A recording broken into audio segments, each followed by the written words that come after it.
Well, hello, ladies. I hope everyone is well. I hope everyone had a good week.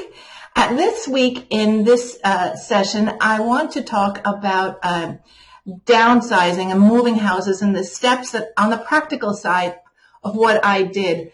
And this could be applied to actually downsizing or moving home, or it actually could be applied to just decluttering your home. I have 10 steps, 10 ideas that you could implement. I might think of more along the way. Can't guarantee anything. And so without further ado, let's just start. Let's just roll. So the first thing is, what I did was I planned ahead of what I needed to do. And if truth be told, I started several years ago when my caregiving role ceased to be. And I really had a good clear out. Almost like, shaking out a towel or a rug, just clearing everything out to let the air through, so to speak. So I did that several years ago, and I got rid of the items that I didn't use, didn't like, didn't love. I've talked about this so many times. But practically now, what I did was I went into each room and I just looked at what was there, and I decided on a date that I would have most of this done. I've been told I'm too analytical, and maybe that's true, and that can be shown in my downsizing, and in the clearing out. But I always set target dates. And what I did was I went from one room to another, and I just looked to see what was there and what I needed to do. And in doing that, there was less stress on me, because I'm all for keeping things simple, thus the name of the channel. So just make a plan and make a list. It will reduce your angst and your overwhelm and your worry, because if it's technically on paper, it takes it out of here. And I've talked about mind mapping before. I'll put the link over here and below on how to really dive deeper into starting where you are to where you want to go and all the steps in between. First thing is to plan ahead. So the second step is to really have a declutter and to look at what you have and decide what's going with you, what you want to donate to a charity, or what you want to pass on or pay forward to family and friends. But really start with the decluttering.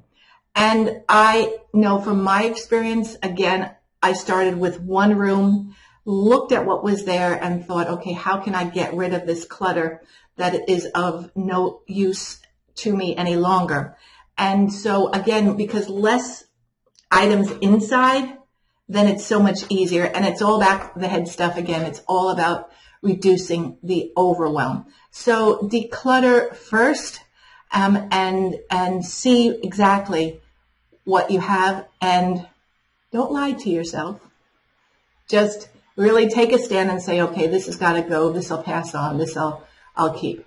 The next step is, if you just don't feel that you can do this, maybe for emotional reasons, maybe there's just too much stuff that you've allowed to accumulate. It happens. Or maybe physically you're not able to declutter and to get rid of all the stuff that you've collected over the years. I'll give you an example. I've been clearing out my books, and I bought these really big boxes at Home Depot, and I put my books in the boxes, I think in 3 boxes. And then when I went to move them, I couldn't move them. So I had to unpack them and put them into smaller boxes. So if you can't, I'm okay, I can do the packing up. But if you can't, then what you should do is get professional help. And that type of helping exists. And if you need help in doing this, I have a friend who does this in the United States. And I also have a friend that does this in the UK. And that's their profession. They can see things, they can see the forest through the trees, so to speak. And they're very, very good at it, and they will make your life easier. So why not use them? The next step on my list of, moving, preparing, and downsizing or moving home is to embrace the change. And how I personally have dealt with this is that, one door closes, another one opens. Yeah, it's scary, but there's so many opportunities, and I think we all have to embrace the change and not be afraid of it, because beyond that door, there's a whole world awaiting for us.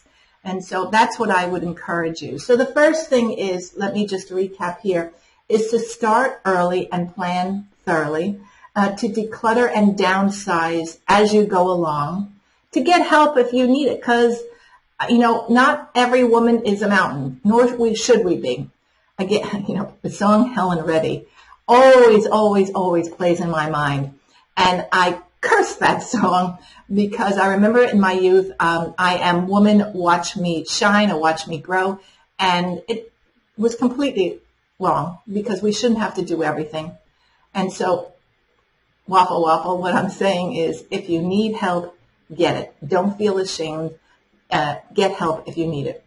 And the second, the next one on my list so far is to embrace the change, because that's how we evolve. There's so much for us to see. There's so much for us to do out there at any age. And so let's just tackle this.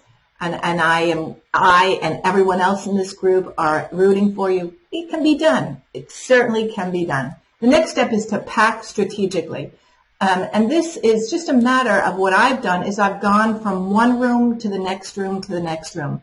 And I've taken and packed away the items that I don't need right away, because my home is not, it's still on the market. So I do need knives, forks, spoons, and my tea kettle. But the things that I didn't need, i.e. the books, my beloved books, I have strategically packed those away.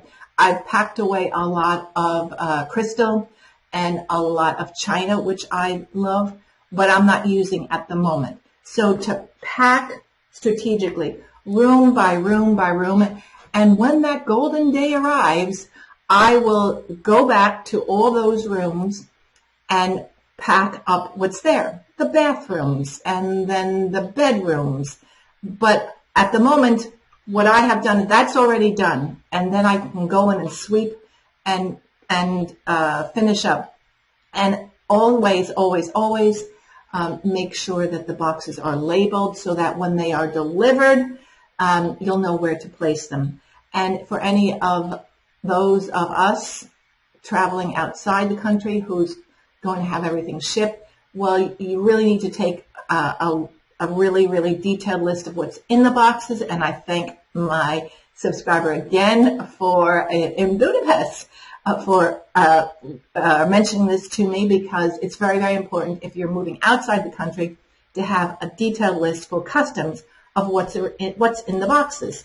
I have here preserve memories, which I probably have spoken about before. When you downsize or when you move home, it's not necessary to get rid of everything, but the point is not to take everything. And so strategically, I use that word again, take the items that are memorable to you, that have a meaning behind them, and because they're part of who you are, we are, and it's so nice to take them with you. I'm taking certainly little bits and pieces with me initially. They'll go in my suitcase, and then I'll have everything else that really means a lot to me in storage that will be sent to me. Oh, and by the way, if you haven't seen that video, if you're new to this channel, welcome. Glad that you arrived. And here is, right over there, a video explaining what I am doing in the change that I'm having in my life and how this whole thing really evolved. Next on my list is expect the emotional aspect of this move and this change, which I completely am going through. And I have done my best to distance this whole process because as many of you know, I'm a realtor, so I have put my property on the market for sale. And for the first couple of showings, I actually was here and I showed everyone around and I did my thing, what I normally do. And then I realized, ooh, this is not such a good idea. I need to distance myself from this. And now I leave the home with Miss Evie, and I let the agent come in and show the property, and it's a business transaction. And that's how I'm handling it. And I think that's the best way to do it, even if you're there in this home that you have for a long time, because this that I'm selling was the family home. So I have many memories here, but I'm looking at this as a business transaction, and that has really warmed my heart, so to speak. So for the consumer, for those of you who are smarter than becoming a realtor, I didn't say that. I did say that. You just need to understand that this is an emotional change, and you need to look at it. You need to distance yourself from it, and you need to see that I need to sell this in order to move forward and explore possibilities, and there will be highs and there will be lows. There will be the marks on the door from when the children were growing up. I have that from Miss Evie. I know it's weird, but but it's part of life, and we all have to go through it. And just think of all the possibilities at the other side. The next one that I have on my list here is to explore new living environments. And I've noted, look at single family homes and townhouses and condos, apartments, even, or villas. And, or different cities. And as I'm doing, to take it even further, I am looking even further than field to see where I feel like home is home, a home sweet home, in a different country. So explore different environments. If you're staying locally, there's tons and tons of open houses. I know that because that's my my profession. I know open houses still exist. And so explore those open houses, look at the different neighborhoods, and use, and my next point is to use technology. Look at, do research in using the internet on different areas, temperature-wise, safety-wise, although I always live in a rose-colored world, but you have to be realistic. The cost of living, all those sorts of things. So use technology, use Mr. Google to do as much research as you can before you actually make the move. Note to Carolyn. Finally, all of this moving comes at a cost. And so as best as you can, map it all out in terms of dollars and cents, euros and cents, wherever you are, because it can mount up. And I know for me, I have put a lot of items in storage, and I am considering how I'm going to continue with that storage facility. But really, really take note of what's the costs that are involved, because there are costs on the practical side, on the physical side of packing everything up. Simple things like boxes and tape and strings and all that, which it's minuscule.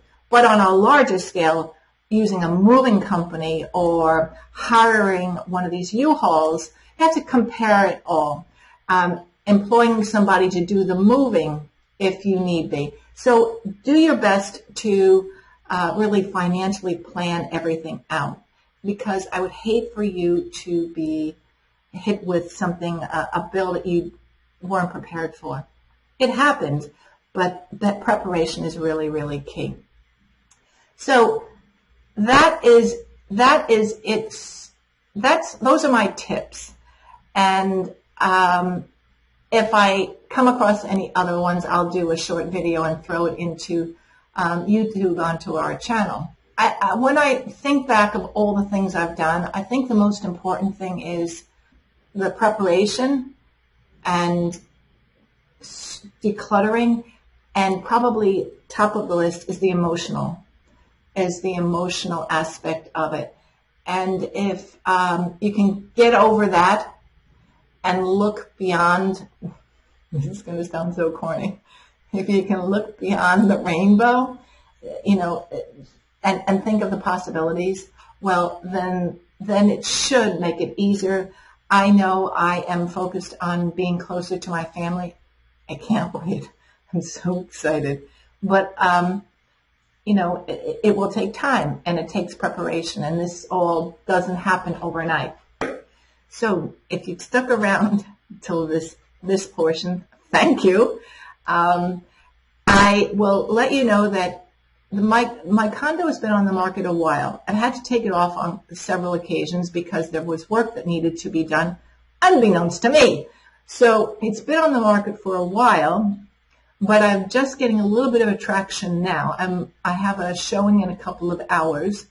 Miss Evie and I will be heading out. And I know this is the time of the year that either two things can happen. And in South Florida here, we really aren't hit so badly on the turn in the real estate market because everyone wants to come here for so many reasons. The weather, there's no state income tax down here. So for me personally, this could turn one of two different ways. It could really dry up because of the holidays, or alternatively, it could accelerate because here in the state of Florida, we have homestead, which is a reduction in our real estate taxes, and you have to own the property by the end of that year in order to get homestead for the next year. And in some cases, it does add up to several hundred, $7,000. So there are people that want to have ownership of a home by the end of the year. Now that I've explained Real Estate 101, and that's it. So I'm just patiently sitting here and I'm letting it flow. Whatever happens, it happens. And I firmly believe, yes, I believe that this will happen when it's supposed to happen. And I just wait. Now, if you have any questions or any thoughts, if I've waffled on too much, apologies. Doing these videos, it's not an easy thing. Because first of all, you're talking to yourself. And second of all, when you're finished, or certainly when I'm finished, I think to myself, dang, I didn't say that. I didn't mention this. So that's why I've decided I'm just going to talk as if you're sitting right next to me, across from me on this desk, and I'll pour my heart out, my thoughts out to you, and that's the way I'm handling this at this stage. I wish everyone a good day. Have a great week. Stay well. Stay safe. Prayers for Ukraine. Let's hope that the Middle East quiets down. I'll see everyone next week. Toodles.